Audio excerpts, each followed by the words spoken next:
છીએ, પણ આ વાતને આપણે ભૂલી ગયા છીએ. લગભગ નહીં તો આ ચર્ચા 50 અધ્યાયમાં ભીષ્મ દાદાએ કરી છે. બોલો, વાંચી હોય દશા શું થાય? ગોટો વળી જાય કે નહીં આપણે? પછી બીજી વાર મહાભારતની કથા બેસે. તમે કહો એક શાંતિ પર્વ નહીં વાંચતા, વાક્યનું બધું વાંચો. દુર્યોધન મેદાનમાં આવી જાય, ભીમસેન ગદા મારે મજા આવી જાય, પણ શાંતિ પર્વ અશાંતિ ઊભી કરે. 50 અધ્યાય. હવે આને અંદર હું તો તમને ખાલી 2-4 પાનામાં સમજાવું, પણ છતાંય સાંજ પહેલાં તો પૂરું નહીં જ થાય. બપોર પછી આવું ન હોય તમારી મરજીની વાત છે, પણ શાંતિ પર્વ બહુ મહેનત કરશું તો સાંજે કદાચ પૂરું થશે. પણ ખરેખર શીખવાનું, લેવાનું, સાંભળવાનું એ તો આની અંદર જ છે. અર્ક તો આમાં જ ભરેલો છે. તો આવો જે આત્મા, એ આત્માની જે દોરી એને કયા શરીરમાં મૂકવો, એને ક્યારે લઈ લેવો, એ બધું જ પરમાત્માના હાથમાં છે. વડલાની ડાળે સરસ મજાનો હિંચકો બાંધ્યો હોય ને પછી એની એક દોરી એક વ્યક્તિએ પકડી હોય, એક વ્યક્તિ હિંચકતી હોય, તો પેલી ગમે એટલી રાડો પાડે, પણ હિંચકો ક્યારે બંધ રાખવો ને ક્યારે આને નીચે ઉતારવો ને કેવડો નાખવો, એ તો દોરીવાળાના હાથમાં છે. એમ આપણે માયાએ આપણને ખરેખર આ હિંચકે ચડાવ્યા છે. અહીંયાથી અહીંયા ને અહીંયાથી અહીંયા, ઘડીક વારમાં સુખ, ઘડીક વારમાં દુઃખ, ઘડીકમાં સાજા, ઘડીક વારમાં માંદા, કાંઈક ને ક્યાંક ઘડીકમાં હસતા, ઘડીક વારમાં રડતા, આવું બધું ચાલ્યા જ કરે. તો એક સરખું કેમ નથી રહેતું? તો કંઈ બધું દોરીવાળાના હાથમાં છે. એ દોરીવાળો આંચકા માર્યા કરે એટલે આપણે એમને એમ ઠેકડા માર્યા જ કરીએ. મદારી જેમ માકડાને નચાવે એમ ઠાકોરજીની ત્રિગુણી માયા આ જીવાત્માને નચાવે છે. અને જેમ નચાવે એમાં ડાયો ડમરો થઈને નાચે પણ છે, કારણ કે પોતાનું એમાં કાંઈ ચાલતું નથી. ભીષ્મદાદા કહે છે કે હે રાજા,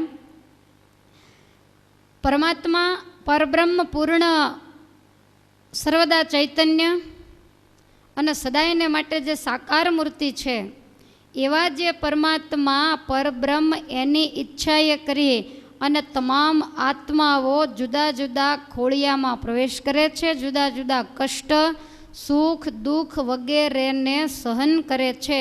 પણ આત્મા અને પરમાત્મા એમાં બહુ ભેદ છે. ઘણા લોકો ઝંડો લઈને નીકળતા હોય, આત્મા શું પરમાત્મા, એની ભૂલ થાય છે. દરેક શાસ્ત્રો ના પાડે છે. કોઈ એવું કહેતું હોય કે સ્વામિનારાયણ સંપ્રદાયનો વિરોધ છે, તો એ વાત ખોટી છે. વ્યાસ ભગવાનની કલમ પણ ના પાડે છે કે આત્મા શું પરમાત્મા ક્યારે હોય જ નહીં. અને આત્મા શું પરમાત્મા હોય તો તમને ખાલી દાખલો આપું કે અત્યારે અમરેલી જિલ્લામાં એટલો બધો વરસાદ પડ્યો કે જેને કારણે કેટલી બધી જાનમાલની પાયમાલી થઈ ગઈ. તો આત્મા શું પરમાત્મા? એટલે જેટલા આત્મા છે એ બધા જ પરમાત્મા. તો એ અમરેલી જિલ્લાવાળા આત્માઓ એમ કે હવે બોટાદ જિલ્લાની પાયમાલી થઈ જાઓ એટલે આપણી તરત થઈ જાય. પછી એ તો બોટાદ જિલ્લાનું એકનું જ કે આપણે બીજા 5 જિલ્લાનું લઈ લઈએ, જ્યાં આપણી દેરાણીઓ રહેતી હોય, જેઠાણીઓ રહેતી હોય, એના ભૂકા બોલાવી દે કે ત્યાં બેઠીઓ આવ સોફા ઉપર બેહી રહે. અમારે અહીં તડકો ખાવાનો નહીં, એસી ચાલુ કરીને બેસે છે, માટે આખો સુરત જિલ્લો લઈ લ્યો. તો તમને એવું લાગે છે દુનિયામાં એકેય વ્યક્તિ જીવે? તો બધા ભગવાન હોય દશા શું થાય? કોઈ કોઈનું કોઈ આ દુનિયામાં સારું જોઈ શકતું નથી. માટે પરમાત્મા તો હંમેશા એક જ હોય. આત્મા એ આત્મા, પરમાત્મા એ પરમાત્મા. હું તમને હર હંમેશ દાખલો આપું છું કે બહુ સરસ મજાના મોળા દહીંની એવી સુંદર મજાની છાશ બનાવી હોય, તો જમતા જમતા તમે લોકો એવું બોલો કે આ છાશ તો દૂધને પણ આંટી મારે એવી છે, તો તાવડામાં નાખીને પેંડા કરો. દૂધને આંટી મારે એવી હોય તો પછી એના પેંડા બનાવી નાખો. પણ ગમે તેવી દૂધને આંટી મારે કે ન મારે, બાકી છાશ એ છાશ જ છે. અને ગમે તેવું પાણીવાળું કદાચ દૂધ હોય તોય દૂધ એ તો દૂધ જ છે. ખાલી ઉપમા અપાય, બાકી ક્યારેય એવું થઈ શકે નહીં. છાશ જમતા જમતા કે ખાટી આંબલી જેવી છે તો મૂકી રાખો, રોજ થોડી થોડી દાળમાં નાખજો. એ તો ખાલી વાત થાય, એનો એ રીતે ઉપયોગ ન થાય.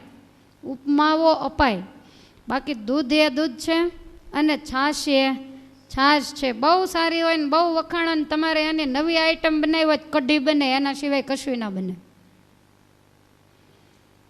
અને ગમે એવું પતલું દૂધ હોય એને તમે કડાઈએ ચડાવો તો થોડાક 5 તો 5, પણ પેંડા જરૂર બને. એમ સરસ મોળી છાશની જગ્યાએ આત્મા છે અને દૂધની જગ્યાએ પરમાત્મા છે. માટે દૂધ એ દૂધ અને છાશ એ છાશ. આનું કઢી સિવાય બીજું કશું ન થાય. અને બહુ દિવસ પડી રહે તો ઉકરડેથી નીકળી જાય તોય દુર્ગંધ આવે. તો આટલો આત્મા અને પરમાત્માની વચ્ચે ફેર છે. માટે બધા આત્મા એ પરમાત્મા નથી થતા. ઘણા સંપ્રદાયો એવું માને છે કે આત્મા બહુ તપ કરે, બહુ ભજન કરે, પછી એ પરમાત્મા થઈ જાય. તો ઓલા પરમાત્મા પાસે ગાદીએથી ઉતરી જતા હશે? આ કાંઈ રાજકારણની ગાદી થોડી છે કે 5-5 વર્ષે વારા આવે. અને એવું જો હોય તો આપણે માળા લઈને થોડા બેઠા હોઈએ, ભગવાનને ગાદીએ બેસવા માટે જ કંઈક ન કરતા હોઈએ. માટે પરમેશ્વર તત્વ એ હર હંમેશ એકનો એક જ છે. એમાં કોઈ જ ફેરફાર થતો નથી. કોઈ આત્મા પરમાત્મા થવાની મહેનત કરે, હજારો વાર જન્મે મરે, બાકી એનાથી પરમાત્મા બનાતું નથી. અને પરમાત્મા એક જ છે. એના નામ ભેદ અલગ છે, ગુણ કર્મો અલગ છે. જે અવતાર લઈને આ ધરતી ઉપર આવીને જે કર્મ કરે તે નામથી લોકો એને પુકારે છે. પણ પરાત્પર પરમાત્મા પુરુષોત્તમ એ તો એક જ છે. જેવી આ જગતમાં જરૂર પડે એ રીતે આ લોકમાં જન્મ ધારણ કરીને આવે છે. અને એ પરમાત્મા હે ધર્મ તમને જે મળ્યા અને અર્જુનના જે સારથી થઈને રહ્યા એ જ છે. તો આ ભગવાનને ભેગા રહેવા છતાંય ધર્મ તમે એને ઓળખી ન શક્યા. તમે એવું માનો છો કે આ બધું અમે કર્યું. એ ભગવાન સામે ઊભા હોય ને તમારું ધાર્યું એ થવા દે? આપણી સામે નથી ઊભા તોય નથી થવા દેતા.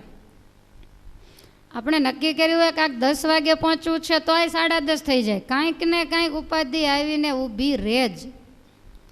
માટે ધાર્યું તો હંમેશા ભગવાનનું થાય છે. ભીષ્મદાદા કહે છે કે હે ધર્મ, દીવો અને દીવાનો પ્રકાશ તમને સમજાય તો છે ને? આનાથી સહેલું કરતાંય પાછું મને નથી આવડતું. આ સહેલામાં સહેલું છે. દીવો અને દીવાનો પ્રકાશ, આ બેમાં કાંઈ ફેર છે? પ્રકાશને લઈને દીવો છે કે દીવાને લઈને પ્રકાશ છે? દીવાને લઈને પ્રકાશ છે. પ્રકાશ કદાચ દીવાને એમ ક્યાંક બુજાઈ જાય, હવે તારી કાંઈ જરૂર નથી, તો દીવો બુજાઈ જાય એટલે એની મેળે અંધારું થઈ જાય. પ્રકાશ દીવાની અંદર તરત જ આવિર્ભાવ પામી જાય. એમ દીપકની જગ્યાએ પરમેશ્વર છે અને પ્રકાશની જગ્યાએ આપણે છીએ. પંચભૂતનું આવું ખોળિયું. અરે આપણું ખોળિયાને ક્યાં વાત! વૈરાટ નારાયણનું સર્જન થયું પંચભૂતમાંથી. તો વૈરાટ નારાયણ ઊભા થવા સમર્થ ન થયા. અને એમાં જ્યારે પુરુષોત્તમનો પ્રવેશ થયો, ભગવાન એના આત્મામાં જ્યારે પ્રવેશ્યા ત્યારે જ એ આત્મા ઊભો થવા સમર્થ થયો. અને એટલે જ આપણે કહીએ ઘરમાં ઘર એમાં બેઠા દામોદર. આપણે અંદર દામોદર બેઠા છે એટલે આપણું મણ 2 મણનું જે શરીર છે દોડધામ કરે, બાકી આ શરીરની તાકાત નથી કે ઊભું થઈ શકે. માટે ભગવાનનો ભક્ત પહેલાં તો આત્માને જાણી રાખે અને ત્યાર પછી એ આત્માના કંટ્રોલર એવા પરમાત્માને પણ જાણી રાખે. મનુષ્ય જન્મ ધારણ કરીને આવ્યા હોય ત્યારે આત્મા અને પરમાત્મા બે સરખા જ લાગે. સામાન્ય માણસને ભગવાન બે સરખા જ લાગે. અને એટલે જ તો મધુમંગલની હેઠી છાશ પીતા હતા ત્યારે આકાશમાંથી બ્રહ્માજી એમ બોલ્યા કે નોય રે પરબ્રહ્મ ગોવાળિયો. આ ગોવાળિયાને થોડો ભગવાન કહેવાય, કારણ કે ભગવાને પંચભૌતિક શરીરને ધારણ કરેલું અને મનુષ્યના જેવી ક્રિયા કરે એટલે બ્રહ્માજીની બુદ્ધિ ચક્કર ખાઈ ગઈ. અને 12 મહિના સુધી કસોટીએ ઠાકોરજીને ચડાવ્યા ત્યારે માંડ બ્રહ્માજીને ઠેકાણે આવ્યું. આ મોટાના ચક્કર મગજ ખાઈ જતા હોય તો આપણે તો શું ગણતરીમાં? આપણને તો કોઈ કહેવું કે આત્મા શું પરમાત્મા, તોય બેઠા આમ આ પડીએ. વળી એવું કંઈક ના એ બે જુદા છે તોય આ પડીએ, તમે કયો એમ. અમે તો આ 2 કલાક કાઢવાનો અધિક મહિનો છે એટલે આવ્યા છીએ તમે કથા ગોઠવી એટલે. બાકી તમે તમારે સાચું ખોટું આંકે જ રાખો. અમે તો આ પાડીશું, નહીં મેળ આવે તો 2-3 ઝોલા ખાઈ લેશું અને છેલ્લે પ્રસાદી વેચશો તો ભલે, નહીં તો ઉઠીને હાલતા થશું. અહીંયા કાંઈ સિક્કા નથી મરાવ્યા કે આવવું છે એમ. પણ હું તો એવું ઈચ્છું છું કે સિક્કા જ મરાવવાના છે. કથા તમારે આ કોઈને પાછળ નથી બેઠી તો તમને ખબર છે ને. નહીંતર એમ થાય કે ફલાણા દાદાની પાછળ, પણ કોઈની પાછળ નથી બેઠી, એ તમારી આગળ બેઠી છે. માટે પાછળવાળા નહીં, આગળવાળાએ ખ્યાલમાં લેવાનું છે. એક એક શબ્દને તમારે જ ધ્યાનમાં લેવાનો છે. અને કથા પૂરી થાય ત્યાં સુધીમાં તમને આત્મા પરમાત્માનું જ્ઞાન થઈ જ જવું જોઈએ. પછી આ થોડું નાળ લઈને મોઢામાં નાખીને પવાય છે. નહીં તો હમણાં બબે કડિયું બધાને પાઈ દો. નથી આના ઇન્જેક્શન આવતા, નથી આની કાંઈ ગોળીઓ આવતી, નથી આની કાંઈ બાટલી આવતી. આ પાવાની રીત આ જ છે કે પાવાવાળા જીભે કરીને બોલે, અને એ જીભે કરીને જે બોલે એ આના કર્ણરંધ્રમાં થઈ અને અંતરપટને અંદર ઉતરે. આ જ પાવાની શ્રેષ્ઠ રીત. માટે આત્મા અને પરમાત્મા એ બેની વચ્ચેનો ભેદ ભગવાનનો ભક્ત સમજી લે. આત્મા છે એ પ્રકાશ જેવો છે, અને ભગવાન છે દીવા જેવા છે, ભગવાન સૂર્ય જેવા છે, આત્મા એના કિરણ જેવો છે. સૂર્ય અસ્ત થાય એટલે કિરણોને ગમે ત્યાં ગોતો, ક્યાંય પણ એનો પત્તો ન લાગે. કિરણો કોને લઈને પ્રકાશિત પૃથ્વીને કરે છે? તો કે એ સૂર્યને લઈને કરે છે. એમ આપણે જે આપણી 2-3 મણની કાયા રોજ દોડે છે, સૂવે છે, જાગે છે, જમે છે, ઊંઘે છે, જે કાંઈ કરે છે એ અંદર પરમાત્મા બેઠા છે એને લઈને કરે છે. અંદર એકલો આત્મા નથી. અને એટલા માટે જ કહેવામાં આવે છે કે દરેકના આત્મામાં તમે પરમાત્માનું દર્શન કરો તો તમને કોઈના પ્રત્યે દ્વેષ બુદ્ધિ નહીં જાગે. પણ એ વસ્તુ આપણામાં જલ્દી આવતી નથી. તો આ દાખલો આપ્યો. આત્મા અને પરમાત્મામાં આટલો ફેર છે. જળ અને ચૈતન્યમાં જેટલો ફેર છે ને એટલો આત્મા અને પરમાત્મામાં ફેર છે. તમને એવું કહ્યું હોય કે ફલાણાના ઘરે જઈ અને તમે આ વસ્તુ લઈ આવો, એટલે તમે અહીંયાથી જાઓ, પછી એને ઘેર જાઓ એટલે કોઈ ઘરે હોય નહીં, ભાઈ એકલા હોય એટલે તમે પાછા આવો. કેમ પાછા આવ્યા? તો કે ત્યાં ભાઈ એકલા જ હતા. પછી અમે કાંઈ અંદર ગયા નહીં અને પૂછ્યું નહીં. તો તમારી બોલવાની રીત એકદમ ખોટી છે. તમે શું કીધું? ભાઈ એકલા જ હતા. ટીવી હતું એના ઘરે, ફ્રીજ હતું, સોફા હતા, બીજી કોઈ વસ્તુઓ હતી. તો તમે કેમ એવું કીધું કે ભાઈ એકલા જ હતા? ઘણું બધું હતું. પણ કહેવાનો મતલબ એવો કે ભાઈ જેવું બીજું કોઈ નહોતું. વસ્તુઓ તો ઘણી હતી, પણ છતાં આપણે બોલવાની રીત કેવી કે ભાઈ એકલા જ હતા. કોઈ આપણે ક્યારેય એવું નથી કહેતા કે અમે ત્યાં ગયા હતી ભાઈ જેવું બીજું કોઈ નહોતું. એવું આપણે કોઈથી બોલીએ છીએ? આપણે ડબા જઈએ કે એકલા હતા. બાળક નાનું રમતું હોય તો કે બાબો એકલો જ હતો. તો બાબો ક્યારેય એકલો ન હોય. ઘરની વસ્તુ બધી ભેગી લઈને ન કોઈ બહાર ગયું હોય, બધી વસ્તુ એમને એમ પડી હોય. પણ કહેવાનો મતલબ એવો, બીજું જે કાંઈ હતું એ બધું જડ હતું. અને જે બાબો હતો યા તો જે ભાઈ હતા કે બહેન હતા એ એક જ ચૈતન્ય હતા. એટલે વસ્તુ બીજી ઘણી બધી હતી, પણ એના જેવી બીજી કોઈ નહોતી. ખ્યાલ આવ્યો તમને? તો આ જે ચેતન છે, જે ભાઈ છે, જે બાબો છે, એની જગ્યાએ પરમાત્મા છે. પછી ફ્રીજ ને સોફા સેટ ને બધા ડબલા પડ્યા હોય એની જગ્યાએ આપણે લોકો છીએ. આપણા શરીર છે એ પરમાત્માની જેવા નથી. એટલે પરમાત્મા એક જ છે અને એ જેમ રાખે એમ રહેવું પડે છે. એની પાસે કોઈ પણનું કાંઈ જ ચાલતું નથી. આ વાત એકને એક બે જેવી ચોખ્ખી છે. માટે આત્મા અને પરમાત્માનું જ્ઞાન જરૂર મેળવવું જોઈએ. પણ જડ બુદ્ધિવાળો હોય એ બધાને સરખા માને. જેને બુદ્ધિ સારી હોય, સમજદાર જે વ્યક્તિ હોય એને એ બંનેમાં ભેદ દેખાય. જોતા તો આપણને ભેદ દેખાય, પણ આપણી અંદર સમજણ હોય તો એ બંને આપણને સમાન લાગે. તો આ રીતે ધર્મરાજાને ભીષ્મદાદા કહે છે કે જેટલા જેટલા જીવાત્માઓ છે એની ગતિ પણ અલગ અલગ છે. એક જ સરખું શરીર, દરેકને 2 આંખો હોય, નાક હોય, 2 કાન હોય, તો બધાની ગતિ એક જ સરખી થાય? જે જેવા કર્મ કરે એ જ પ્રમાણે એની ગતિ થાય. પછી ભગવાનનો દીકરો હોય તોય ભલે, અને સામાન્ય કોઈ માણસ હોય તોય ભલે. ગમે તેટલું મોટું શરીર હોય, જબરજસ્ત મોટો વડલો હોય, તોય પણ એનું કારણ તો હે રાજા એકદમ સૂક્ષ્મ હોય. વડલાનું બીજ તમે જોયું છે? વડલો શામાંથી ઉગે? એના બીજમાંથી. તેનું બીજ કેવડું હોય?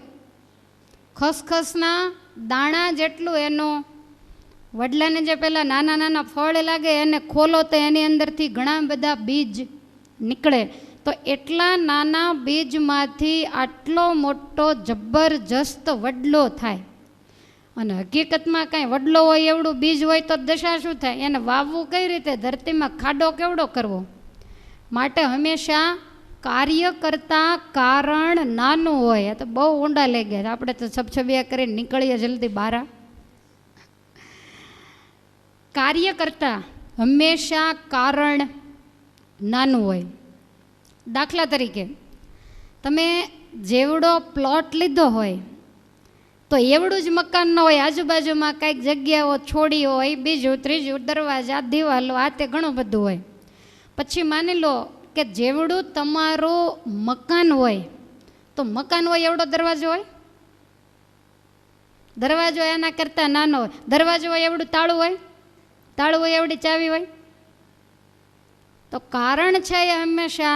તો હવે 400 વારમાં તમારો બંગલો છે એને તમે પેક કરીને આવ્યા છો, એનું કારણ કેવડું? તમારી કેડે લટકે એવડું. હવે એ તાળું 400 વારનું રાખ્યું હોત તો તમે શું કરે? તમે વિચારો જોઈએ. તાળું માત્ર 500 ગ્રામ વજનનું અને 100 ગ્રામ પણ જેનો વજન નહીં એટલી નાનકડી ચાવી, અને એ નાનકડી ચાવી એ કંટ્રોલ 400 વારના બંગલા ઉપર જમાવ્યો છે. સમજાણું તમને? એમ આવડું મોટું આ પંચભૌતિક ખોળિયું છે, એની અંદર આત્મા તો એકદમ સૂક્ષ્મ, એકદમ ઝીણો, જેવડો કીડીમાં છે એવડો જ આપણામાં. પણ એ આટલા મોટા ખોળિયાને તમે જુઓ તો આમ આખો દિવસ રમરમાટી કરાવે છે કે નહીં? કાંઈ શાંતિ નહીં. ઘડીક થાય તો કે જમવું છે, વળી પાછો કે સૂઈ જવું છે, વળી ક્યાંય કાંટો મારવા, અને ક્યાંય શાંતિ નહીં. અંદર બેઠેલો તો બહુ ઝીણો એવો છે, પણ આટલા મોટાને 50, 60, 70 વર્ષ સુધી એટલો દોડાવે અને તાકાત ન રહે ત્યારે લાંબો થઈને પડે પથારીમાં. બહુ અલ્પ કારણ, પણ છતાંય આ પંચભૌતિક શરીરને એ જ દોડાવે છે. અને એની અંદર જે કારણ છે આત્મા, તો એ આત્માનું જો કોઈ કારણ હોય તો એ છે પરમાત્મા. આપણું જે શરીર છે ને એ ગાડી છે અને આત્મા છે એ ડ્રાઈવર છે. ડ્રાઈવર ન હોય તો ગાડી દોડે? કે તમારા લોકોને દોડે? ના દોડે. ડ્રાઈવર હોય તો જ ગાડી ચાલે. ગમે એટલી મોંઘી 50 લાખની લાવીને કદાચ મૂકી હોય, તમે કહો અમે બહુ મોંઘીને ભારે લાવ્યા છીએ તેને હાથે હાલશે, તે હાલે? ગમે તેવી હોય, કદાચ પ્લેન હોય, સાયકલ હોય, તોય ડ્રાઈવરની જરૂર તો પડે જ. એમ ડ્રાઈવરની જગ્યાએ પરમેશ્વર છે યા તો આપણો આત્મા છે. જો આત્માને તમે ગાડીની જગ્યાએ મૂકો તો ડ્રાઈવર પરમાત્મા છે. શરીરને ગાડીની જગ્યાએ મૂકો તો ડ્રાઈવર આપણો આત્મા છે. ગમે એવું સરસ મજાનું શરીર, સોળે શણગાર સજા હોય બધું, પણ એના અંદર આત્મા ન હોય તો આને ચલાવે કોણ? કોઈ નહીં. કદાચ આત્મા એની અંદર છે પણ એની અંદર પરમાત્મા ન હોય તો ઉતરે છે ગળે કે નથી ઉતરતું? તમે લોકલાજે તમને એમ થાય પહેલો દિવસે ને હા નહીં પાડીએ તો વળી એટલા નથી આ પાડતા ને? સમજાય છે ને?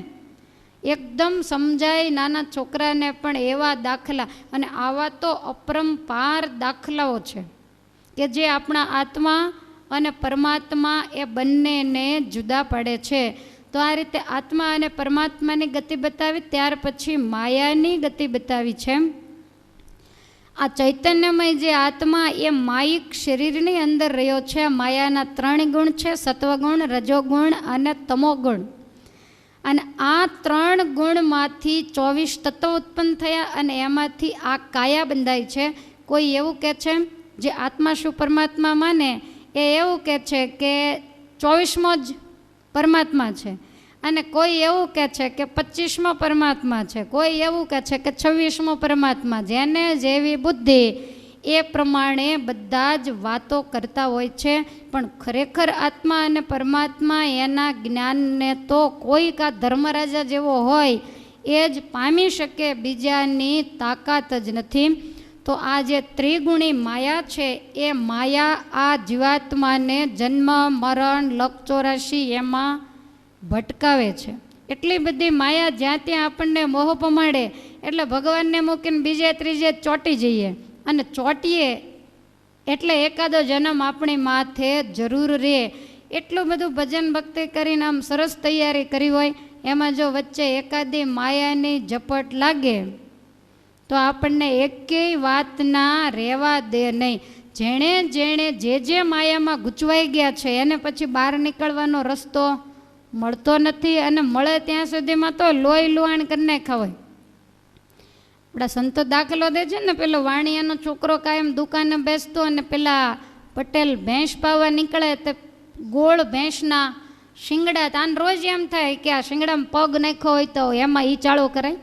પણ આને કાંઈ બિચારાને, આને કોઈ દી ભેંસું રાખેલી નહીં તો આને શું ખબર હોય. એમ થાય કેટલા સરસ મજાના ગોળ ઈંઢોણી જેવા શિંગડા છે, તો બેઠો બેઠો, નહીંતર વાણિયાનો દીકરો બુદ્ધિશાળી, એની સાથે તો કોઈ આવે નહીં. તો રોજ વિચાર કરે કે ગમે એમ થાય એક વખત આના શિંગડામાં હું પટેલના ઘરે જાય તો વળી કંઈક મેળ પડે, દુકાને બેઠા તો કંઈ શિંગડામાં પગ નખાય નહીં. આવો અને મનમાં રોજ વિચાર, ડાયો હોવા છતાંય ગાંડપણના વિચારો આવે.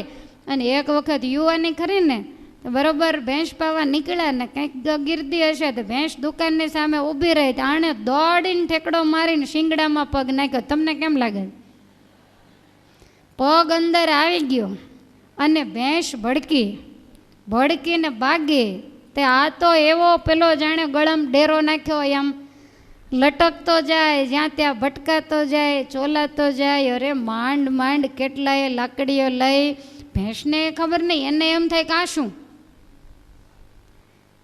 પછી તો માંડ ઊભી રાખીને પહેલાંનો પગ કાઢ્યો, કેટલાય હાડક્યા ભાંગી ગયા ને ચારેય બાજુ છોલાઈ ગયો ને લોહી લુહાણ થઈ ગયો ને પછી તો દવાખાને લઈ ગયા. બધા કે પગ કેમ નાખ્યો? આ બેભાન થઈ ગયેલો, જવાબ કેવી રીતે દે?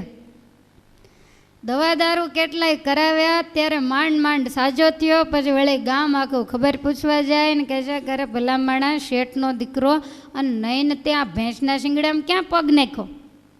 મૂર્ખા, તને વિચાર નહોતો તો કે 1 મહિનો વિચાર કર્યો, વાણિયાનો દીકરો એમ હું કાંઈ છેતરાઈ થોડો જાઉં. 1 મહિનાથી રોજ ભેંસ નીકળે ને રોજ એમ થાય શિંગડામાં પગ નાખો, શિંગડામાં પગ નાખો. વિચાર્યા વગરનું કામ તો તમે પટેલિયા કરો, તોય પાછો બણગા ફૂકે છે. મેં વિચારીને નાખ્યો. હવે ભેંસના શિંગડામાં પગ તમે વિચારીને નાખો તોય ભલે, અને વિચાર્યા વગર નાખો તોય ભલે, ફળ તો એનું એક જ સરખું મળે, એ હેરાન જ થાય. તો માયા છે ને એ ભેંસના શિંગડા જેવી સરસ ગોળ ગોળ ઈંડોણી જેવું બધું બહુ સારું લાગે, બધું બહુ ગળ્યું લાગે, મીઠું લાગે, પણ અંદર પગ નાખે એ બધા જ ગૂંચવાઈ જાય. જો ને શરૂઆતમાં તમને બધું ગળ્યું ને મીઠું જ લાગતું હતું ને, એ આમ હોંશે હોંશે માંડવામાં કેવા જઈને આમ બેસી ગયા હતા. પણ ખબર પાછળથી પડી કે આ કાંઈ બધું મીઠું ન હોય. શરૂઆતમાં દૂરથી ડુંગરા રળિયામણા, એ 2-3 દી મહેમાન આવ્યા હોય ને પહેલાં 2-3 દી રહેતા, અત્યારે તો એક ઘાને 2 ટુકડા, એક દિવસમાં બધું પૂરું. પહેલાં તો વળી મંડપ નાખે, પછી પાછા બીજે દી 1 દી પોરો ખાય અને વેવાઈનું વ્યવસ્થિત થોડુંક હરખું ખાય, પછી બીજે દાડે વળી પાછા લગ્ન હોય, આવું બધું. ને પછી પાછા જાનૈયા સાંજે પાછા આવે ઘરે, ઓલાને પાછું રસોડું કરવાનું. અને થોડી થોડી બુદ્ધિ હોય તો બીજા દી સવારે પૂછે કેટલા વાગે અમારા ગામની બસ આવે છે, નહીંતર આરામ. મીઠાઈ બધી વધી હોય, ખૂટવાડવી તો જોઈ, પાછા 2 દાડા રોકાય. પણ હવે એવું કાંઈ છે નહીં. હવે તો ક્યાં લગ્ન થાય એ ન ખબર હોય, પહેલી ખબર એ ગોતે રસોડું ક્યાં છે, એટલે જમીને સીધા નીકળી જઈએ. ને જેને ત્યાં પ્રસંગમાં ગયા હોય એને ખાલી એકવાર જય સ્વામિનારાયણ કરી આવે કે અમે આવી ગયા છીએ એટલે કામ પૂરું થઈ જાય. અને પહેલાંને એમ થાય જાનમાંથી બધા 12 નીકળી જાય તો આપણે ઉપાધિ મટે. 2 બાજુથી અત્યારે તો સરખું થઈ ગયું છે. પણ જે દિવસે આપણે હોંશે બેઠા તે દિવસે આપણને ખબર નહોતી કે આપણે ભેંસના શિંગડામાં પગ નાખીએ છીએ તે આખી જિંદગી પછી લટકવું પડશે. કેટલી જગ્યાએ છોલાઈ જઈશું, કેટલું વાગી જશે, કેટલી ઉપાધિઓ આવશે. જે આપણે ધાર્યું છે કે સુખેથી ખાઈ પીને લહેર કરીશું એ બધું સોંસરું નીકળશે, એ તેદી આપણને વાણિયાના છોકરાને જેમ ખબર નહીં. નહીંતર આપણે કાંઈ બુદ્ધિ નહોતી એવું થોડું હતું, બુદ્ધિશાળી જ હતા. અને વિચાર કાંઈ ઓછા નહીં કર્યા હોય ને, 20, 18, 20 વર્ષ સુધી તો વિચાર કર્યા જ હશે ને કે પરાણે મોકલી દીધા. પરાણે મોકલે, જેને પરાણે મોકલા હોય આંગળી ઊંચી કરો, હજી હું સ્વીકારી લઉં. તમે કહો તમે સ્વીકારો, પણ અમે આવવા જોઈએ ને. સત્સંગનો અભાવ હતો, હું પણ સમજી શકું છું કે સત્સંગનો અભાવ હતો. અને સત્સંગનો અભાવ એની સામે સમજણનો પણ એટલો જ અભાવ. સમજણ માણસમાં ત્યારે જ આવે કે જ્યારે એમાં સત્સંગ આવે. અને બીજી વસ્તુ કે સત્સંગને સમજણ બેય આવે તો પૂર્વજન્મની કઠણાઈ માથા મારતી હોય કે કેટલું કેટલું સમજાવવામાં આવે છતાંય જીવને તમારો તો કોઈ હું દોષ કાઢતી જ નથી, કારણ કે તમે સીધા ચોંટી જાઓ કે તે દી અમને ખબર નહોતી, ખબર હોત તો આ ધંધો ન કરે. પણ અત્યારે તમારી પેઢીને તો બધી જ ખબર છે, અને તમારી શું દશા છે એ પણ તમારી પેઢીને ખબર છે. પણ થાય છે કોઈને મન? લાકડાનો લાડવો છે, ખાય તોય પસ્તાય અને ન ખાય તોય પસ્તાય. અને પછી એ લોકો એવો દાખલો લે બધાયનું થયું તે આપણું થશે માટે જંપલાવો, અને દુનિયા આંખો વીંચી વીંચીને માયાની અંદર જંપલાવે છે ને હેરાન થાય છે. આપણે આપણી નજરે જોઈએ છીએ, છતાંય 4 દિવસનું એકાદું સુખનું વાદળું આવે તો પાછા રાજીના રેડ થઈ જાય. લ્યો, હવે આને નાના બાળક કેવા, આને વાણિયા જેવા કેવા, કાને ગાંડા કેવા, શું કહેવું એ હજી સમજાતું નથી. માટે આવી આ ભગવાનની માયા છે. 3 ગુણરૂપી જે દોરડા, એ દોરડા જીવના ગળામાં નાખી અને એને નાચ નચાવે છે. માટે હે ધર્મ, જ્યાં સુધી માયાની અંદર આત્મા લેપાયેલો છે ત્યાં સુધી એણે મોક્ષની આશા ક્યારેય પણ રાખવી નહીં. એને શુદ્ધ જ્ઞાન થાય, માયામાંથી બહાર નીકળે, અને ત્યાર પછી જ જ્ઞાન ચક્ષુ ખુલ્યા પછી. આપણે આંખો 2 પ્રકારની છે. આ સીધી સાદી આંખો છે એ તો જન્મા તે દાડાની ખોલી, પણ જ્ઞાન ચક્ષુ ખોલ્યા નથી. માટે એ આંખો જે દિવસે ખુલી જાય તે દિવસે આપણો બેડો પાર થઈ જાય. અને આ આંખો તો કોઈને 5 વર્ષે ખુલે, કોઈને 25 વર્ષે ખુલે, કોઈને 50 ખુલે. પરીક્ષિતને તો છેલ્લે ખુલી ગઈ તે 7 દિવસમાં બેડો પાર થઈ ગયો. તો જ્ઞાન ચક્ષુ ગમે ત્યારે ખુલી શકે, અને જ્ઞાન ચક્ષુ એવી છે કે એ ખુલ્યા પછી બંધ ન થાય. અને આ ચક્ષુ એવી છે કે હું વારે વારે ખોલાવું અને તમે વારે વારે પાછી બંધ કરી દો. વળી પાછું કાંઈક એવું કંઈને ખોલાવો ને વળી પાછી તમે ધીરે રહીને આમ કરી દો, આપણને એમ થાય કે ધ્યાનમાં હશે, પણ ત્યાં સુધીમાં તો એને એક સ્વપ્ન આવી ગયું હોય.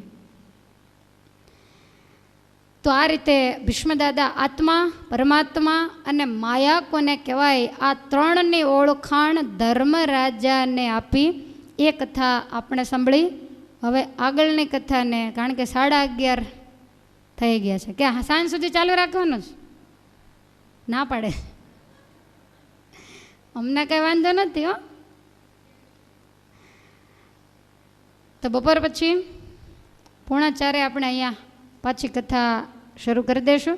તમે લોકો તો થોડાક વાદળા થાય તો બી જાવ એવા છો, પણ આ વખતે કરી બતાવજો કે કદાચ વાદળા નહીં, ગમે એવો ધોધમાર વરસાદ હશે તોય અમે આવી જશું. તમે જરીકે ઓગળી જાઓ, થોડા કંઈ પતલા થઈ જાવ, એની બધી જવાબદારી મારી.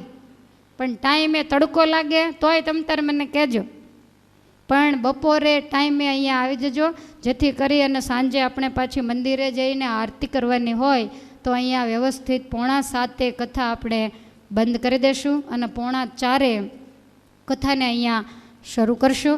આપણી પાસે વધીને 1 જ અઠવાડિયું છે, એટલે પહેલાં તો કથામાં એવું હતું કે કથા પ્રમાણે દિવસો ગણવાના, અને હવે તો દિવસો પ્રમાણે કથા લેવાની છે. અધિક માસ પૂરો થાય ત્યારે તો પૂરી કરવી પડશે ને. માટે બપોર પછી સમયસર, અને આજે થોડું મોડું થઈ ગયેલું તો આવતીકાલે 9:45 અહીંયા આપણે પાછો આપણો પ્રોગ્રામ ચાલુ કરી દઈશું. 9:45 થી 11:30. તો અત્યારે ભગવાનના મંગલ નામ સાથે કથાને વિરામ. બોલો સ્વામિનારાયણ ભગવાનની જય. શ્રી હરે કૃષ્ણ મહારાજની જય. શ્રી ગોપીનાથજી મહારાજની જય. જય સ્વામિનારાયણ નારાયણ, જય સ્વામિનારાયણ નારાયણ. યત્ર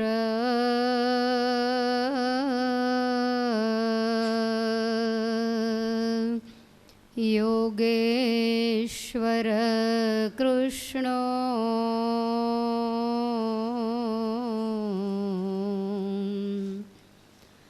યત્ર પાર્થો ધનુર્ધરઃ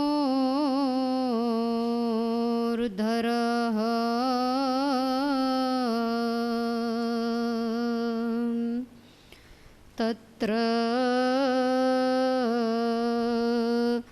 શ્રીર્વિજયો ભૂતિર્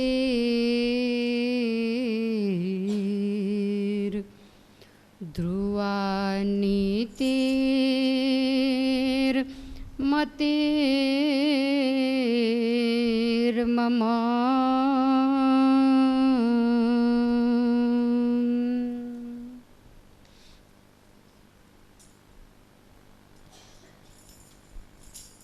પવિત્ર અને પુણ્યવંતા આ પુરુષોત્તમ માસમાં ભગવાન શ્રી હરિની પ્રસન્નતા અર્થે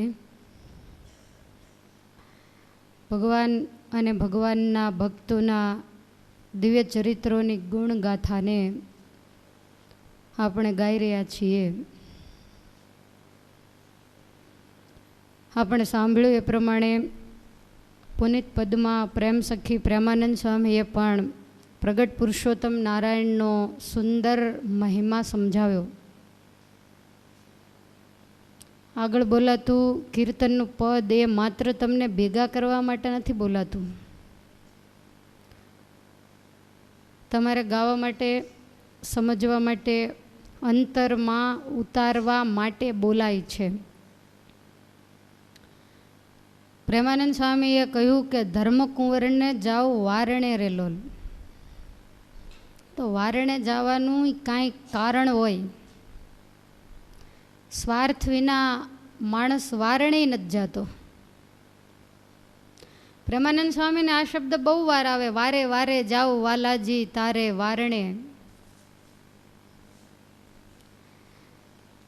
પ્રેમાનંદ સ્વામી ભગવાનને એવું કહે છે કે મહારાજ તમારું ઋણ ચૂકવવા હું સમર્થ નથી.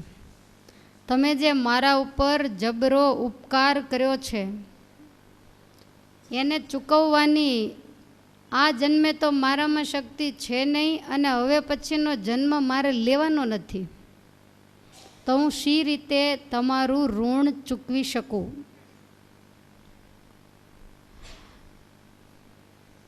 આવી રીતે વારંવાર એમણે પ્રાર્થના કરી છે. અને આમ પણ પ્રેમ સખી પ્રેમાનંદ સ્વામીનું જીવન તમે જુઓ તો એકદમ કરુણા રસથી ભરેલું. સ્વામીના શબ્દો લગભગ એકદમ મહારાજ ઉપર પ્રાર્થના કરતા હોય, વિનંતી કરતા હોય એ રીતના જ શબ્દો આપણને દયાજનક દેખાશે. મહારાજ ધામમાં ગયા પછી પણ સ્વામી જ્યારે મહારાજને યાદ કરે છે ત્યારે એટલા બધા ગળગળા થઈને યાદ કરે. સ્વામીનો સ્વભાવ એવો છે કે દરેક વસ્તુ પોતાના ઉપર લેવી, અડખે પડખેવાળા ઉપર વસ્તુને નાખી દેવી એ સ્વભાવ આપણો છે, એ પ્રેમાનંદ સ્વામીનો નથી. કોઈ પણ એના કીર્તન, કોઈ પણ એના ગ્રંથોના શબ્દો તમે સાંભળો તો સ્વામી બધું જ પોતાના ઉપર લે. મહારાજ ગયા પછી વિરહના પદ લખ્યા તો સ્વામી એવું લખ્યું કે કડવી તુંબડી તુલ્ય ગુણ છે રે, ઉગી ઉકરડાની માય રે શામળિયા, સુખડા દીધા ગણા સાંભરે રે. સ્વામી કે એક તો તુંબડીનો જન્મ મળ્યો જેની કોઈ કિંમત નહીં, એમાંય વળી કડવી, અને ઉગી કઈ જગ્યાએ તો કે ઉકરડાની વચ્ચે ઉગી, તો એની તો શું કિંમત હોય. અને એમ છતાંય તમે અમને સ્વીકાર્યા તો તમારા ઋણમાંથી હે પરમેશ્વર અમે ક્યારેય મુક્ત નહીં થઈએ. પવિત્ર અને શુદ્ધ બ્રાહ્મણ કુળમાં પ્રેમાનંદ સ્વામીનો જન્મ છે. મુસ્લિમ કુટુંબમાં એમનો ઉછેર છે અને ભગવાન સ્વામિનારાયણે એમને સાધુ બનાવ્યા. દરેક સાધુ સંતો એમ કે કોઈને ખ્યાલ નથી કે સ્વામી બ્રાહ્મણ છે અને મહારાજ વર્ણાશ્રમ ધર્મની મર્યાદા સ્થાપવા માટે આવેલા, એટલે મહારાજ પ્રેમાનંદ સ્વામીને જમવા માટે અલગ બેસાડતા. બધાને પણ ખ્યાલ એટલે અલગ બેસે. મહારાજ ગયા પછી મહારાજ વ્યવસ્થા કરતા ગયા કે હું ધામમાં જાઉં, પછી ગોપીનાથજી મહારાજનો થાળ છે એ પ્રેમાનંદ સ્વામી માટે કાયમ મોકલવો. ભગવાન તો દરેક વસ્તુને જાણે છે, પણ આ દુનિયાને કેમ સમજાવવી, પછીથી રહસ્ય ખુલ્લું પડ્યું. પણ એવા આર્તનાદ અને કરુણાભર્યા શબ્દો આટલી ઊંચી પોસ્ટ ઉપર પહોંચેલી આ વ્યક્તિ, આધ્યાત્મિક માર્ગની અંદર એ પોસ્ટ હોય, માત્ર વ્યવહારમાં હોય એવું નહીં. પ્રથમ કક્ષાનો ભક્ત, દ્વિતીય કક્ષાનો ભક્ત, આપણે ઉત્તમ કહીએ, મધ્યમ ને કનિષ્ઠ, આ 3 પ્રકાર એમાં પણ હોય. તો ઉત્તમ સ્થાને પહોંચેલા એવા પ્રેમાનંદ સ્વામી વારંવાર મહારાજને કહે છે કે તમારા ઉપકારનો બદલો અમે ક્યારેય વાળી શકીએ એમ નથી. ખરેખર એ આપણે કહેવાની જરૂર છે. આવો રૂડો રૂપાળો મનુષ્યનો જન્મ આપ્યો, પવિત્ર સ્થાનમાં આપણને રાખ્યા, પોતાની છત્ર છાયામાં જેમ પાપણો આંખનું જતન કરે એમ પળે પળે જતન કરીને ભગવાને આપણને જાળવ્યા. નહીંતર આ કળિયુગનું કલુષિત વાતાવરણ, અનેક પ્રકારના ઉલ્કાપાતો એની અંદર ક્યાંયના ક્યાંય ચાલ્યા ગયા હોત. બાઈ ગ્રહીને કાઢી લીધી બારણે, નહીં તો વહી જાત ક્યાંય નહીં ક્યાંય. સ્વામી કે આ તો તમે હાથ ઝાલ્યો, નહીંતર અત્યારે હું ક્યાં હોત એ કાંઈ ખબર નથી, કદાચ પાલીતાણાના ડેમમાં હોત. આ તો ભગવાને દયા કરી છે. પાલીતાણાનો ડેમ એટલે કાંઈ પાણી ભરેલો જ હોય એવું નથી, પંચ વિષય અને માયાથી ભરેલો છે, જેની અંદર અનેક જીવાત્માઓ હર્ષ અને શોકની નદીઓમાં ખેંચાય છે. માયાના વમળમાં અનેક ફસાયેલા છે અને એની વચ્ચે હાથ ઝાલી અને આપણને આવા રૂડા સત્સંગની મધ્યે મૂક્યા. તો આનાથી બીજો દયાળુ ભગવાન કોણ હોઈ શકે? સત્સંગનો સુયોગ સાથે સમજણ, શુદ્ધ સનાતન મોક્ષનો માર્ગ આપણને બતાવ્યો. જે રાજમાર્ગ કહેવાય એના ઉપર તમે આંખો મીચીને ચાલ્યા જાઓ તોય તમે તમારા લક્ષ્ય સુધી પહોંચી જાઓ. સ્વામિનારાયણ સંપ્રદાયની ગરિમા જુઓ, આવા રૂડા સત્શાસ્ત્રો દીવા જેવા અંધારામાં ચાલ્યા જતા હો તોય તમને તરત રસ્તો બતાવે કે અહીંયા નહીં, અહીંયા ડગલું મૂકો. કથા વાર્તાના અખાડાઓ ચાલુ કર્યા, સુંદર મજાના મંદિરો બાંધીને સાધુ સંતો, નહીતર હમણાં મહાભારત બતાવશે કે સાધુ સંતોને તો જંગલમાં રહેવાની આજ્ઞા છે, એણે શહેરમાં ન રહેવું. એ જંગલમાં રહેતા હોત તો શું કરે કયો? ગામમાં રહે છે તો ઉપદેશ લેવામાં આળસુડા છીએ, મફતના ભાવે મળે તોય. તો એ જંગલમાં રહેતા હોત તો આપણે કઈ રીતે સંત સમાગમ કરે? એ તો ધન્ય છે બોટાદના શિવલાલ શેઠને કે ગિરનારના બીડમાં 2 મહિના ગુણાતીતાનંદ સ્વામીની સાથે રહી અને એની સાથે નહીં પાથરવાનું, નહીં ઓઢવાનું, નહીં કાંઈ પહેરવાના ઠેકાણા. સંતો ઘાસ વગેરે લેતા હોય બીડની અંદર ગાયો માટે, શિવલાલ પાછળ પાછળ ફરે, સ્વામી ઉપદેશ આપે અને શિવલાલ સાંભળે અને સેવા કરે. આવા વિરલા તો કોઈક જ હોય. અને આને જ સાચા અર્થમાં ખપ કહેવાય. કેટલાય આમંત્રણ આવજે ને આવજો ને આ બાપાને આ ભૈલા કરે ત્યારે માંડ માંડ આવે, આને ખપ થોડો કહેવાય. પોતાની પેઢીને પડી મૂકી અને 2 મહિના 12 મહિનામાં ફરજિયાત 2 મહિના એ આવી જગ્યામાં રહેતા અને સંત સમાગમ કરતા. ત્યારે ઉઠીને તરત શિવલાલ યાદ આવે અને દિવસ ધન્ય બની જાય છે. એની કરણી સામે જુઓ. દમદમ સાહેબીમાં ઉછરેલો એ રાજપુરુષ અને છતાંય સત્સંગનો એણે કેવો ખપ બતાવ્યો. એના જીવનમાં સત્સંગ અને પરમેશ્વર 2 જ પ્રધાન હતા, બાકી ઘણું હતું. પેઢીઓ હતી, ભાવનગર દરબારમાં એનું ખૂબ મોટું નામ હતું, સન્માન હતું, પણ છતાંય એણે મહત્ત્વ સત્સંગને જ આપ્યું છે. તો એવી પવિત્ર ભૂમિ અને એની ચરણ રજમાં કાયમને માટે આળોટનારા આપણે કેટલા ભાગ્યશાળી હશું, તમે વિચાર કરો. દુનિયાના કોઈ પણ છેડે જાઓ સત્સંગમાં અને કોઈ પૂછે ક્યાંથી આવ્યા, તમે કહેશો બોટાદ, એટલે તરત પૂછે કે શિવલાલ ભગાનું બોટાદ. આપણા બાપ દાદાને કોઈ યાદ કરતું નથી. તો એવી પવિત્ર પૃથ્વીમાં આપણે આવ્યા છીએ અને આપણી કર્મભૂમિ બનાવીને રહ્યા છીએ, તો હવે તો એવી કમર કસવાની છે કે એક જ ગાયે 2 ટુકડા થઈ જવા જોઈએ. આપણા નથી ઘણી વખત શ્રીફળ વધેરતા, બીજી વાર હાથ જ ઊંચો ન કરવો પડે, એકે પૂરું. સામેનો ટુકડો તો ઉડીને ક્યાંય જઈને પડે. આવા મજબૂત સત્સંગમાં આપણે બનવાનું છે. આમ તો બોટાદ મજબૂત જ છે, પણ સત્સંગમાં એવી જ મજબૂતાઈ આવે એવી હરિકૃષ્ણ મહારાજને પ્રાર્થના કરીએ. વજ્રની છાતીને હરિકૃષ્ણ મહારાજ બેઠા છે, અને એ હરિકૃષ્ણ મહારાજની આપણા ઉપર એમની દ્રષ્ટિ છે, એને ધર્મધજાનો પડછાયો જ્યારે આપણા ઉપર પડે છે, તો આપણામાં તો કેવું શૌર્ય અને કેવી ખુમારી હોવી જોઈએ. કાં તો મરવું અને કાં તો મહારાજને મેળવું. આ વખતે હવે જન્મ મારે એળે જવા દેવો નથી, એવો આમ ખરેખરો અંદરથી આર્તનાદ નીકળવો જોઈએ કે આ જન્મે હવે છેલ્લું. આ તો બધા બેઠા હોય નમલાની જેમ, લઈ જશે તો જાશું.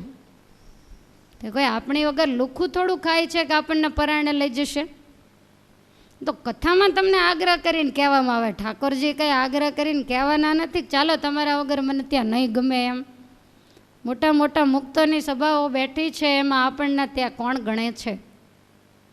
પણ આપણે આપણી ગરજે આપણે ખપ છે એટલે જાવું છે ને, એટલા માટે જ આપણે કમર કસી છે.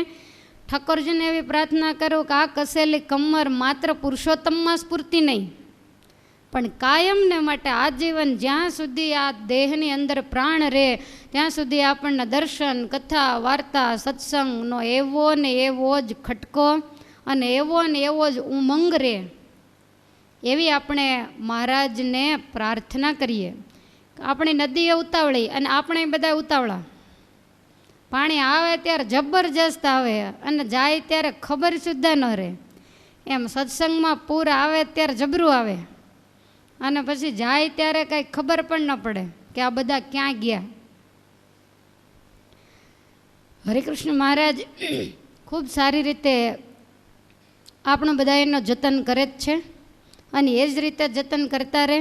આપણી ભાવિ પેઢીઓ જે અહીંયા જન્મી છે એ દરેકનું મહારાજ મંગલ કરે. બીજું તો બધું છે જ, પણ પોતાનું સ્વરૂપ ઓળખાવે એ જ આપણે કરીને કરવાનું છે. અને આ જ ઉપદેશ ધર્મરાજાને ઉદ્દેશી અને ભીષ્મ દાદા આપી રહ્યા છે, જેના શરીર ઉપર એક સાથે 10 બાણ લાગેલા છે. પૃથ્વીથી 2 ફૂટ ઊંચે એ બાણ શૈયાની અંદર તોળાઈ રહ્યા છે. શરીરમાં રુધિરનું બિંદુ નથી, એકદમ સફેદ રૂ જેવું જેનું શરીર થઈ ગયું છે, અને છતાંય અંતિમ પરમેશ્વરના દર્શનની ઈચ્છા રાખી અને જે પોતાના શરીરને ટકાવી રહ્યા છે અને આવી જેને મરણ પથારી કહેવાય ત્યાં રહી અને આવો સુંદર ઉપદેશ આપે છે. આપણને તો એકે બાણ નથી વાગ્યું તોય હમણાં ઝોલે ચડી જશું, અને આટલા બધા બાણ લાગ્યા હોવા છતાંય સતત જાગૃત રહી અને ધર્મરાજાને સમજાવે છે. મહાભારતના 13મા પર્વની અંદર જેનું નામ શાંતિ પર્વ છે, અને ખરેખર જીવાત્માને શાંતિ થાય એવો ઉપદેશ આપેલો છે. સત્સંગ જીવન અને શિક્ષાપત્રી જેવા શાસ્ત્રોને ખેડ્યા છે એટલે આપણને કંઈ નવું હોય એવું લાગે નહીં, પણ ખરેખર જીવનમાં ઉતારવા જેવું છે. મહાભારતનું યુદ્ધ થયા પછી ધર્મરાજાને સતત અશાંતિ વર્તે છે કે મારા હાથે મેં કેટલાયને મારી નાખ્યા. રાજ માટે થઈ કેટલાયને મેં દુખ્યા, કેટલાયનો હું દ્રોહી બન્યો.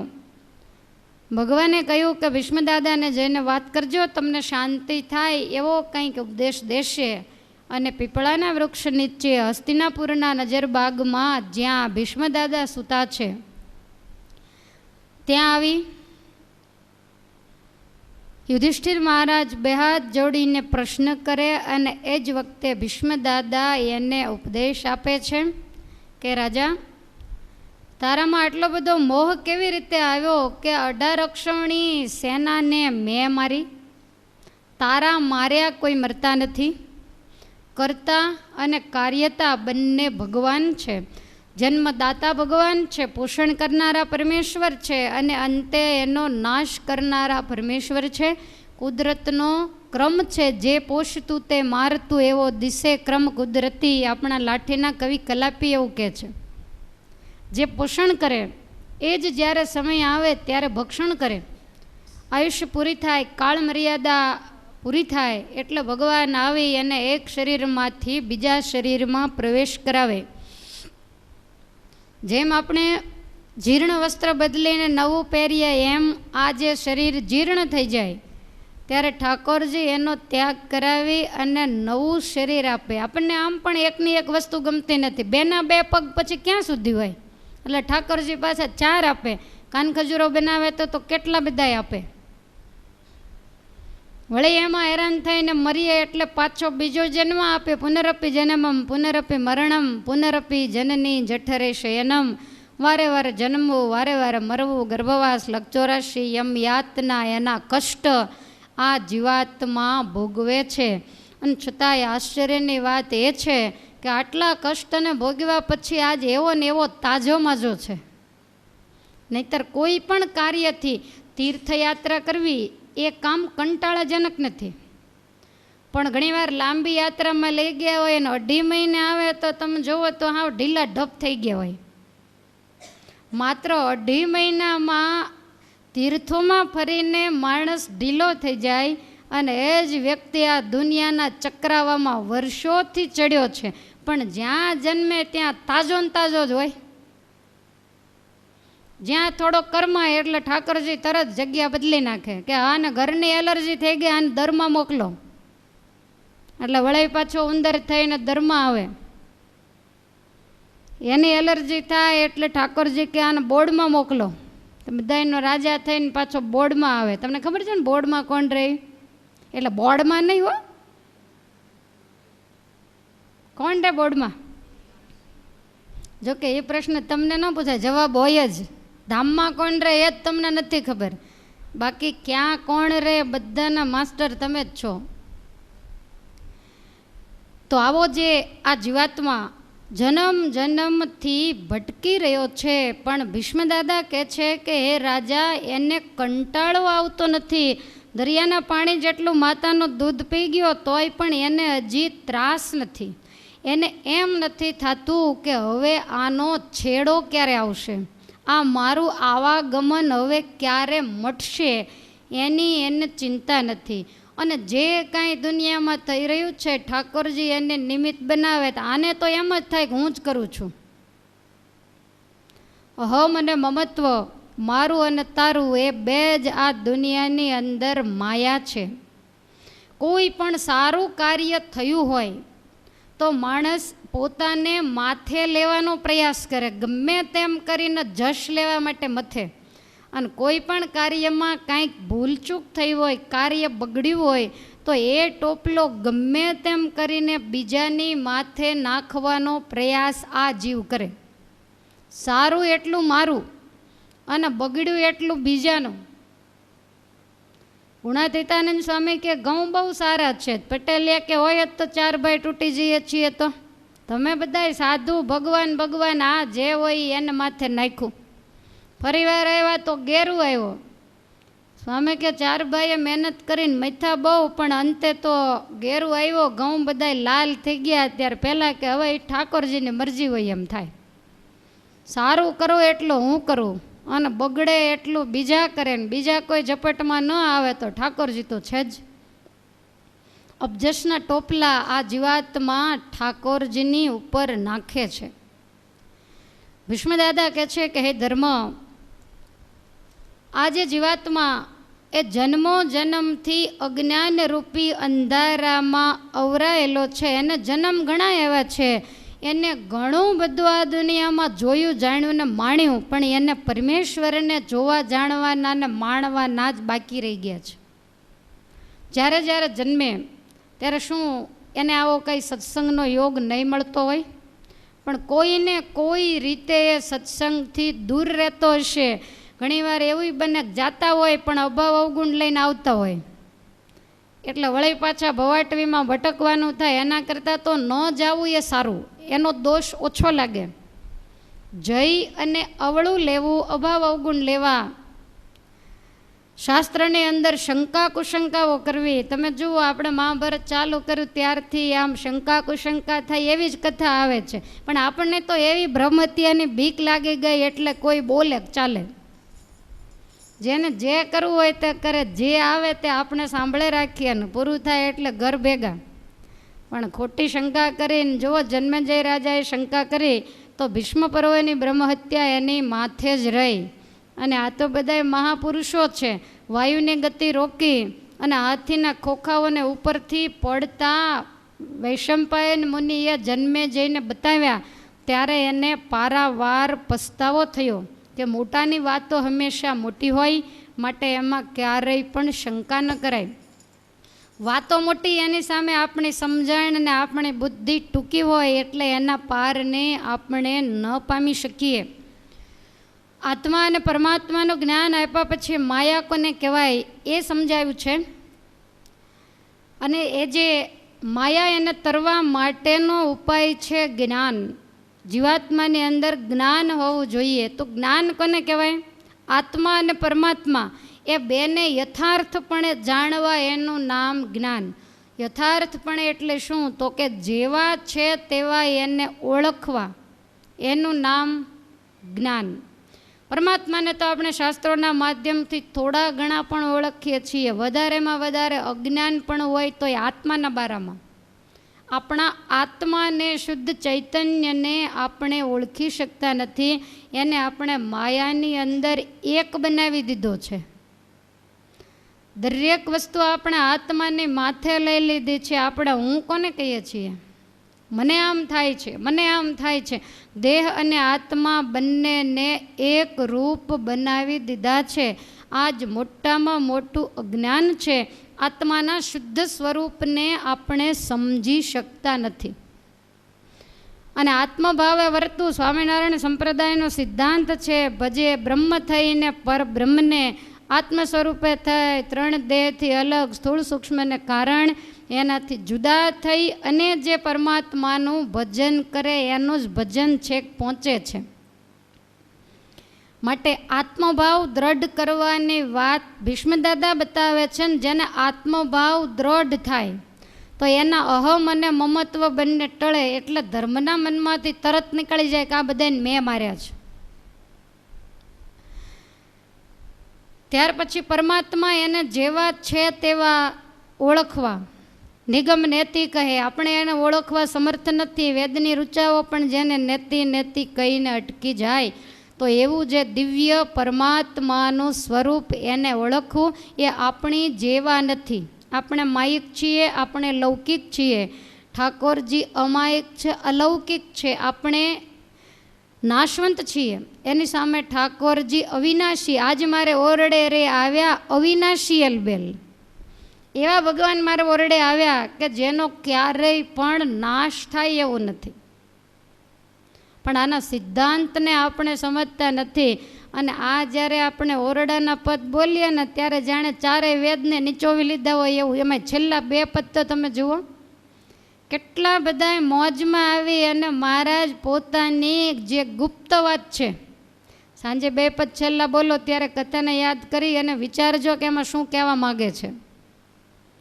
પોતાનું જે ગુપ્ત રહસ્ય છે એને વગર પૂછે ઠાકોરજી મોજમાં આવીને ખોલવા જ માંડ્યા. એને ક્યાં કોઈએ પૂછ્યું તું તમે કેવા છો ને તમે ક્યાં રહ્યો છો ને ક્યાં તમારું ધામ છે, ને આ તો એની જાતે એટલા બધા લેરી આવ્યા, લેરમાન મેર કરી મેરવાન.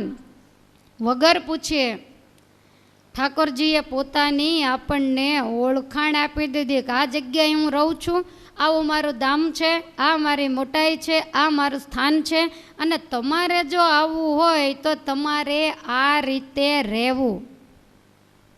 સૌ તમે પાળજો રે સર્વે દ્રઢ કરી મારા નિયમ. મેં આજ્ઞા કરી છે એ પ્રમાણે તમે રહેશો તો સહેજે સહેજે તમને એ સુખની પ્રાપ્તિ થશે. રસ્તો બતાવીને ગયા છે, આપણને આંગળે આપી છે, આપણે ખાલી ઝાલવાની જ બાકી છે. અને આ જો ખટકો રાખીશું તો જરૂર આના જ જન્મે મુક્તિને પામી જઈશું. કથા આપણને અઘરી લાગે પણ બહુ ઊંડાણ ભરેલી અને ખૂબ સમજવા જેવી કથા છે. આપણે તો એમાં માત્ર છબછબિયા કરી રહ્યા છીએ. વૈશંપાયન મુનિ કહે છે કે હે જન્મેજય, શાંતિ પર્વનો મહિમા સમજાવું છું. ભીષ્મદાદાને ધર્મરાજાએ કહ્યું કે મનુષ્યનો જન્મ મળે એણે કઈ રીતે જીવન જીવવું.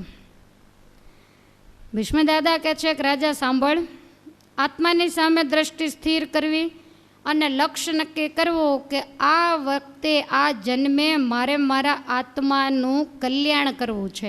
ભીષ્મદાદાએ દરેક જીવાત્માઓને સમજાય એને માટે આત્માના 3 વિભાગ કર્યા છે. પહેલો બતાવ્યો છે જડાત્મા. આત્મા ખરો પણ જડ એવો આત્મા. તો એ આત્મા ક્યાં ક્યાં રહેલો છે તો કે ઝાડ પાડ વગેરેના જે દેહ છે. માની લો કે વૃક્ષની અંદર આત્મા છે, લીલા તૃણની અંદર આત્મા છે, પણ એનાથી આત્મકલ્યાણનું સાધન કંઈ થતું નથી.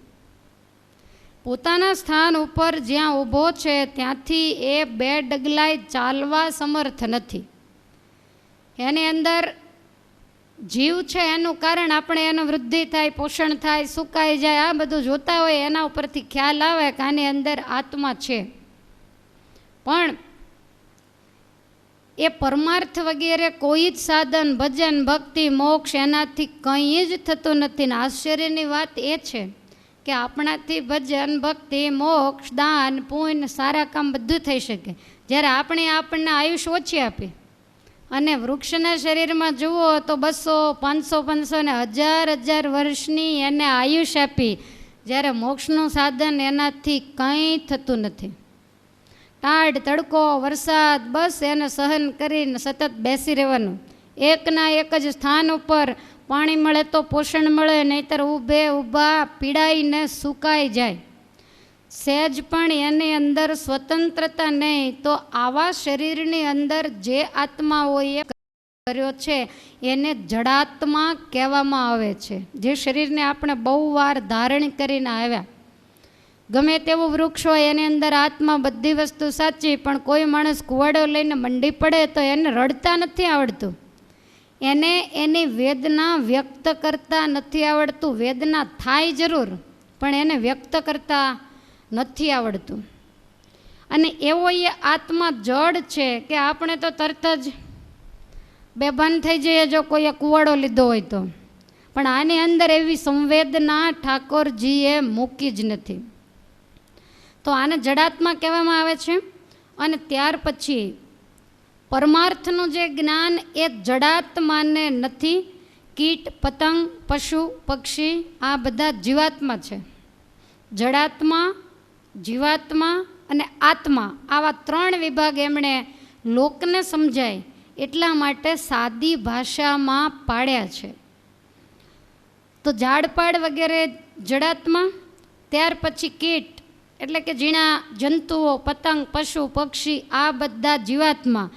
તો એને જ્ઞાન છે, પણ કેવું જ્ઞાન છે તો કે ખાવું પીવું. આ કીટ હોય, પતંગ હોય, પશુ હોય, પક્ષી હોય તો એને એટલી ખબર પડે, તમે કબૂતરને ચણ નાખી હોય તો કોઈ રાહ જોઈને બેસે નહીં, અથવા તો એ ચણતા ચણતા એકબીજાની સામે જોવે નહીં, એ પોતાના પેટનું જ વિચારે.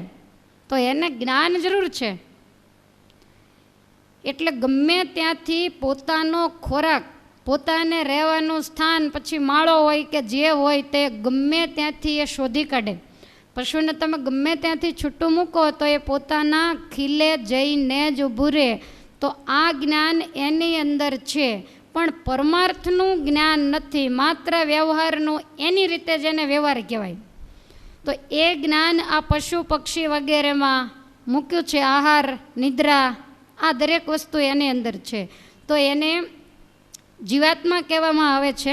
પરમાર્થનું જ્ઞાન નથી એટલા માટે. જ્યારે મનુષ્યને બંને જ્ઞાન ભગવાને આપ્યા છે એટલે એને આત્મા કહેવામાં આવે છે. એનામાં વ્યવહારનું જ્ઞાન પણ છે અને પરમાર્થનું જ્ઞાન પણ છે. બુદ્ધિ ઠાકોરજીએ વધારેમાં વધારે સારી આપી હોય, પશુઓમાં પણ બુદ્ધિ છે, પણ વધારે શ્રેષ્ઠ જો આપી હોય તો એ માણસને આપી છે. અને આપણે આપણી જાતને માણસ માનીએ છીએ, ઠાકોરજીની દ્રષ્ટિએ આપણે પ્રાણી જ છીએ. નંદ સંતોના ઉપદેશ તમે જુઓ તો એમાં આપણને ક્યાંય માણસ જ નથી કીધા. આપણને એમ થાય કે શું સમજતા હશે. મનુષ્ય દેહ ધરીને પ્રાણી આશું કરી કમાણીજી, પ્રભુ ભજી લેને પ્રાણિયા. તો આપણને થાય ગાયો ભેંસોને કહેતા હશે કે આપણને કહેતા હશે. ગાયો ભેંસોથી તો કાંઈ પ્રભુ ભજન થાય નહીં, એટલે આપણને જ એ પ્રાણી કહે છે. આપણું સમાજશાસ્ત્ર એવું જ કહે છે ને કે માણસ છે એક સામાજિક પ્રાણી છે.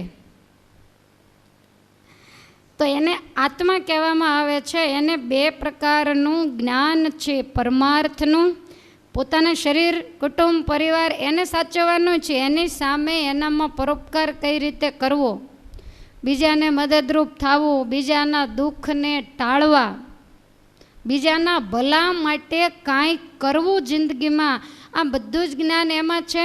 અને પોતાના આત્માનું કલ્યાણ કઈ રીતે કરવું, જન્મ મરણના ચક્રાવામાંથી કેવી રીતે છૂટવું, એ જ્ઞાન પણ માણસ આગળ છે. અને ઠાકોરજીએ જેવો બુદ્ધિજીવી માણસને બનાવ્યો છે એટલો જ એ વધારે અટવાય છે. તમે જુઓ, બુદ્ધિ વધારે, જ્ઞાન વધારે, ઠાકોરજીએ જેટલું વધારે આપ્યું એટલા ધક્કાય વધારે. વધારેમાં વધારે અટવાતો હોય તો એ માણસ, પશુ પંખીઓ કે અટવાય નહીં. એ મૃત્યુ થાય એટલે પતી ગયું. મર્યા પછી વાસનાને આધીન થઈને પાછા આવતા હોય તો એ માત્ર અને માત્ર માણસ. તમે ક્યાંય સાંભળ્યું છે ગાયો ભેંસો ભૂત થઈને આવી? કે સારંગપુરમાં કોઈને લઈ ગયા અને ધૂણીને એવું કીધું કે હું એની ભેંસ બોલું છું કે એની ગાય બોલું છું? તો એને ખાવું પીવું આ બધું તો એને હતું જ ને. વર્ષોથી એને ઘેર રહેતા, એનું દૂધ પીને મોટા થયા, છતાંય ક્યાંય ગાયો ભેંસોને